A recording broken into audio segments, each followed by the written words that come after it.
ವರ್ಷಗಳ ಗ್ಯಾಪ್ ಬಳಿಕ ಏಕಾಏಕಿ ವಿಲನ್ ಪಾತ್ರದಲ್ಲಿ ಕಾಣಿಸಿಕೊಂಡು ಮತ್ತೆ ಇದ್ದಕ್ಕಿದ್ದಂತೆ ಧಾರಾವಾಹಿಯಿಂದ ಹೊರ ನಡೆದ ನಟಿ ಗೌತಮಿ ಗೌಡ ಈಗ ಹೆಣ್ಣು ಮಗುವಿನ ತಾಯಿಯಾಗಿದ್ದಾರೆ. ಭಾಗ್ಯಲಕ್ಷ್ಮಿ ಧಾರಾವಾಹಿಯ ಶ್ರೇಷ್ಠ ಪಾತ್ರದಿಂದ ಹೊರ ನಡೆದ ಬಳಿಕ ವೀಕ್ಷಕರು ಗೌತಮಿ ಗೌಡ ಅವರನ್ನ ಬಹಳ ಮಿಸ್ ಮಾಡಿಕೊಂಡರು. ಆದರೆ ಗೌತಮಿ ಗರ್ಭಿಣಿಯಾದ ಕಾರಣದಿಂದ ಸೀರಿಯಲ್ ಅರ್ಧಕ್ಕೆ ಬಿಡಬೇಕಾಯಿತು. ಚೀಸೌ ಸಾವಿತ್ರಿ ಅಂತಹ ಧಾರಾವಾಹಿಯಲ್ಲಿ ಮುಗ್ಧವಾಗಿ ನಟಿಸಿದ ಗೌತಮಿ ಮದುವೆಯಾದ ನಂತರ ಎಲ್ಲೂ ಕಾಣಿಸಿಕೊಳ್ಳಲಿಲ್ಲ. ಕಿರುತೆರೆಗೆ ಕಂಬ್ಯಾಕ್ ಮಾಡಿ ಈಗ ಮತ್ತೆ ನಟನೆಯಿಂದ ಮರೆಯಾಗಿದ್ದಾರೆ. ನಟನೆಯನ್ನ ಮುಂದುವರಿಸಲು ಬಯಸುತ್ತಿರುವ ಗೌತಮಿ ಜೀವನದ ಒಂದಷ್ಟು ವಿಚಾರಗಳು ತಿಳಿದುಕೊಳ್ಳುವ ಸಮಯವಿದೆ.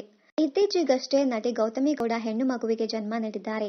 ಸದ್ಯ ತಾಯ್ತನದ ಅನುಭವವನ್ನ ಪಡೆಯುತ್ತಿರುವ ಗೌತಮಿ ಅವರದು ಲವ್ ಕಮ್ ಅರೇಂಜ್ ಮ್ಯಾರೇಜ್. 2015ರಲ್ಲಿ ಗೌತಮಿ ಗೌಡ ಹಾಗೂ ಜಾರ್ಜ್ ಕ್ರಿಸ್ಟ್ ಇಬ್ಬರು ಕಾಮನ್ ಫ್ರೆಂಡ್ ಮೂಲಕ ಮಲ್ಲೇಶ್ವರಂನಲ್ಲಿ ಪರಿಚಯವಾದರು. ಸ್ನೇಹ ಹಾಗೆ ಪ್ರೀತಿಗೆ ತಿರುಗಿ 3 ವರ್ಷಗಳ ಕಾಲ ಪ್ರೀತಿಸಿದ ಈ ಜೋಡಿ ಪ್ರಪೋಸ್ ಮಾಡಿಕೊಳ್ಳಲೇ ಇಲ್ವಂತೆ. ಜಾರ್ಜ್ ಬಳಿ ಗೌತಮಿ ನೀವು ಪ್ರಪೋಸ್ ಮಾಡಲೇ ಇಲ್ಲ ಎಂದು ದೂರುತ್ತಿರುತ್ತಾರಂತೆ. ಇಬ್ಬರದು ಒಂದೇ ರೀತಿಯ ಆಲೋಚನೆಯಾಗಿದ್ದರಿಂದ ಇಬ್ಬರು ಬೇಗ ಸಿಂಕ್ ಆಗಿದ್ದಾರೆ. ಇಬ್ಬರು ಕೂಡ ಟ್ರಾವೆಲ್ ಫ್ರೀಕ್. ಇವರಿಬ್ಬರು ಹೊರ ದೇಶಗಳನ್ನ ಸುತ್ತುವುದೆಂದರೆ ಬಹಳ ಇಷ್ಟವಂತೆ. ಇಬ್ಬರು ಮದುವೆಯಾಗಬೇಕು ಎಂದು ನಿರ್ಧರಿಸಿದ ಬಳಿಕ ಮನೆಯಲ್ಲಿ ಹೇಳಿದಾಗ ಇಬ್ಬರ ಮನೆಯಲ್ಲೂ ಒಪ್ಪಲಿಲ್ಲ.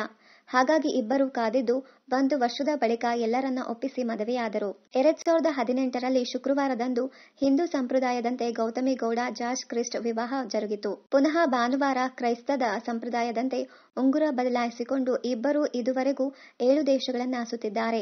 ಉತ್ತರ ಭಾರತ, ಕೇರಳ ಹಾಗೂ ರೋಡ್ ಟ್ರಿಪ್ ಹೋಗುತ್ತಿರುತ್ತಾರಂತೆ. ತನ್ನ ಸೀಮಂತದ ದಿನದಂದೇ ತನ್ನ ಗಂಡನ ಫೋಟೋವನ್ನ ಅಭಿಮಾನಿಗಳೊಂದಿಗೆ ಮೊದಲ ಬಾರಿಗೆ ತೋರಿಸಿದ್ದರು.